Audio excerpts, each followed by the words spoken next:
Hey guys, welcome to Easyfix. In this tutorial, I'll guide you through how to delete a Facebook page on PC. Simply open up a browser and navigate to Facebook and log into your account. Click on the menu icon, which is in the top right corner. Go down and select Pages. This is where you will find all the pages that you have created and switch to the page that you would like to delete. After switching, you will land on a screen like this. Click on Settings, which is on the left side of your page. From here, scroll all the way down till you find Access and Control. Click on it. In Access and Control, you will find these two options.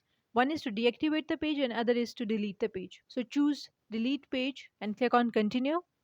And before you delete your page, Facebook wants you to download your information or transfer it. And once you are done, click on Continue. Now the next step is to add the password to confirm it that you want to delete the page. After that, click on Continue. Again, click on Continue to confirm it. And with that, Facebook page is deleted. By following these steps, you will be able to delete a Facebook page on PC. That's all for today's video. Thanks for watching.